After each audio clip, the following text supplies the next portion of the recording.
This is Minority Report, a science fiction film released in 2003, directed by Steven Spielberg, based on a novel by Philip K. Dick. In the film, Tom Cruise plays the protagonist of the story, John Anderton, a law enforcement agent in the pre-crime unit as he arrests people based on foresights into crimes that haven't happened yet. The foresights come from precognitives, three people who are always right about what crime is going to take place. As the film goes on, Anderton himself becomes a suspect in a crime he hasn't even conceived of yet, and becomes a pariah. What's worth noting is that the story takes place in the year 2054. In our current year of 2026, Palantir is one of the most valuable companies in the world at $315 billion. The company is able to use very advanced artificial intelligence based on government data to potentially build profiles on people who could be perceived as threatening and to predict future events. Founded by people like Joe Lonsdale, Peter Thiel, and Alex Karp, the company makes its money through government contracts with the CIA, U.S. Department of War, the Israeli Defense Forces, Ukrainian military, and even potentially doing deals with the Japanese soon. You may be asking, hasn't AI already existed for decades? It's existed in video games for many years, and even beat a world-class chess player in 1997. Even deepfakes are a more recent example of AI. While all that's true, this new generation of artificial intelligence is the first time we've seen true generative AI. 3 years ago, when OpenAI created ChatGPT, it revolutionized the tech world. ChatGPT is basically able to take information from all across the internet and then condense it down into highly useful information. ChatGPT is able to instantly give you lots of great advice on your medical status, dieting, learning a new skill, and even practicing a new language. The options are endless, but that's the problem. The technology is too good. So good that it's going to completely change your way of life. Probably permanently. There's a reason why almost every big company, even ones that don't specialize in tech, are trying to push some kind of AI in their products to get investor money. There's many problems I can think of right now, but there's three concerns that basically affect everyone. There's the government, the job market, and the third one is so concerning that I'm shocked that more people aren't talking about it. During World War II, 416,000 American soldiers died. 58,000 American soldiers died during the war in Vietnam, and 7,000 US soldiers died in the war in Iraq and Afghanistan. You may have known someone who had PTSD or had life-changing injuries from those foreign conflicts. This has made the idea of going to war very unpopular, so much so that politicians in America win elections by telling their voters they won't go to war. However, powerful governments still have global ambitions. What if you could win a war with almost no soldiers dying? Technology capable of launching deadly weapons that didn't have to be manned in the way that previous wars did now exists. This is the next logical step of Palantir's ambitions. If you're in retail investing spaces, or you've read the news a lot, you've undoubtedly heard of this company. But what do they actually do? The United States is a massive landmass with 330 million people. Even with 50 different state governments, there is too much to keep track of, which inherently puts the country in a volatile state. What Palantir does is that it interprets massive amounts of data from the government and makes it actionable. It can likely predict the next terror attack or massive shooting, where fraud is going to take place, and so much more. It's no coincidence that clips of Alex Karp saying, Palantir is here to disrupt and make the institutions we partner with the very best in the world, and when it's necessary to scare enemies and on occasion kill them. It sounds so shocking. Its founders are connected to the highest levels of power, from the richest billionaires to the highest levels of government.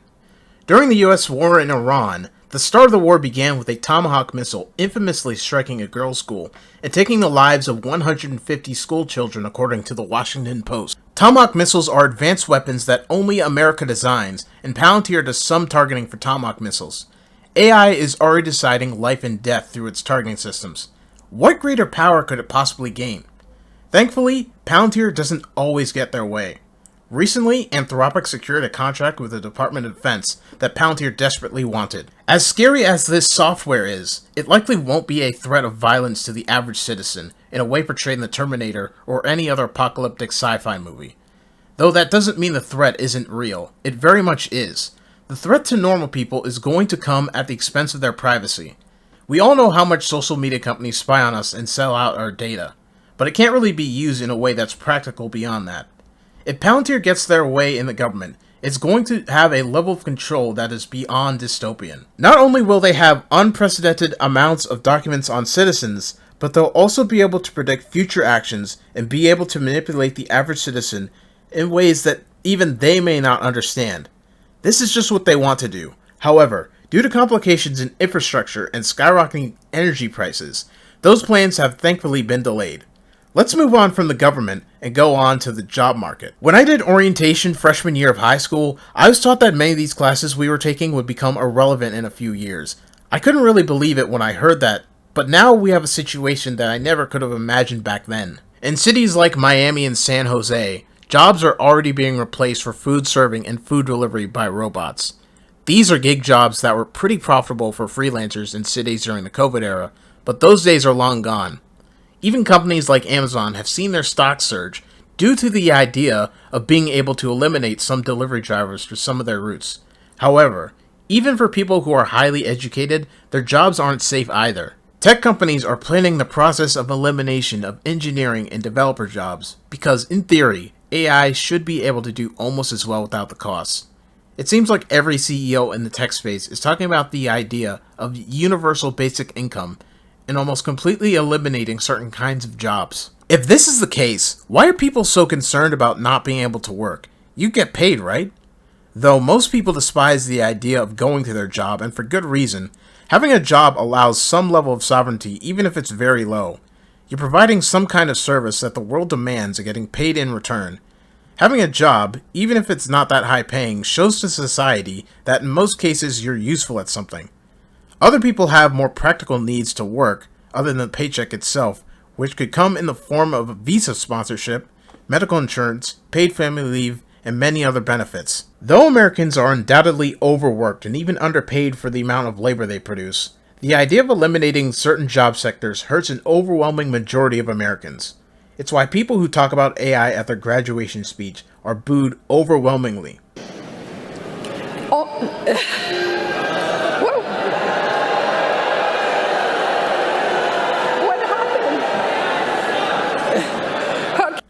These kids have skipped parties. They didn't go out.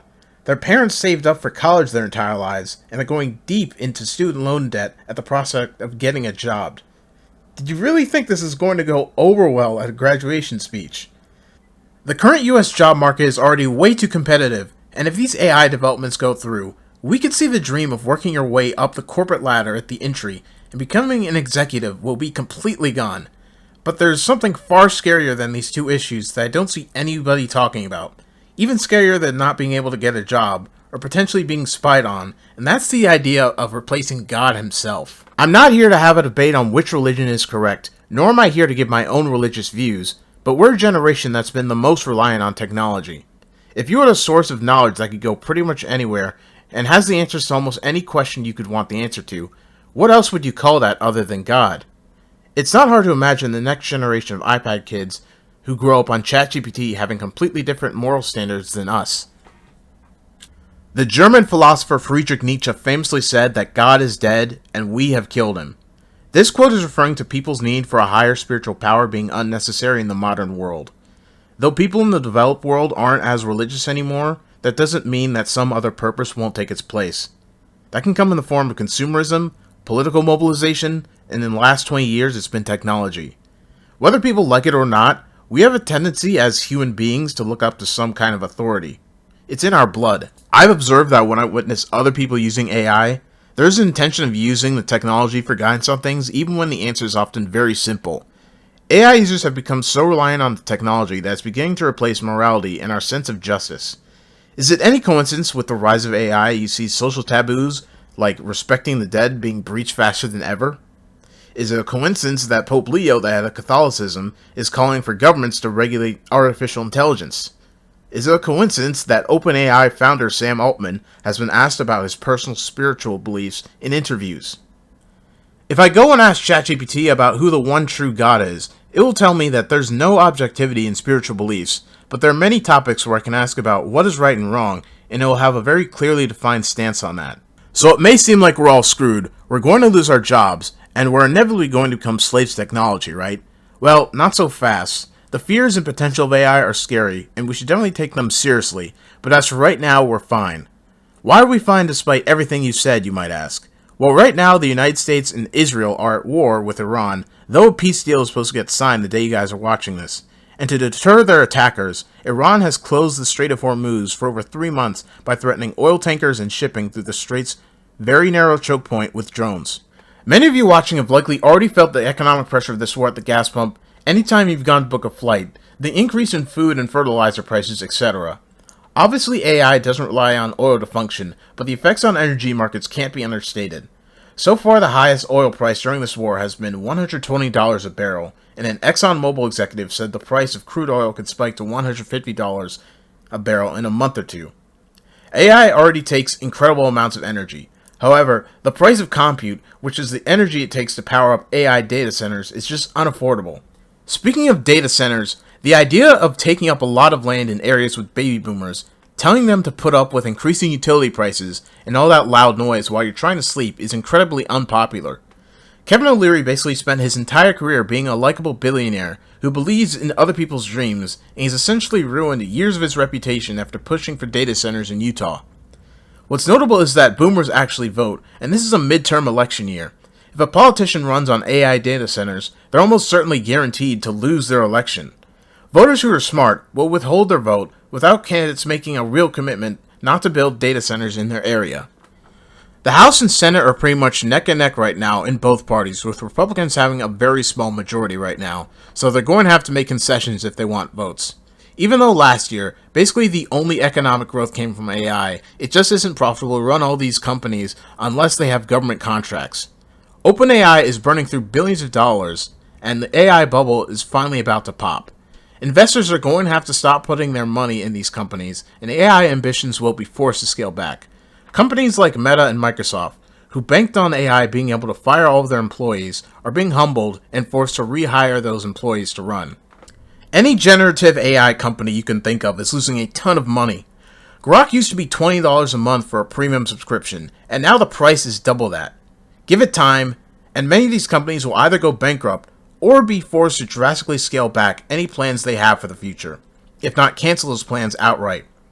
I still think many of the fears I outlined are real, but they just can't happen for the time being. I began this video by talking about Minority Report, and how the system ends up hurting people who are innocent as the movie progresses.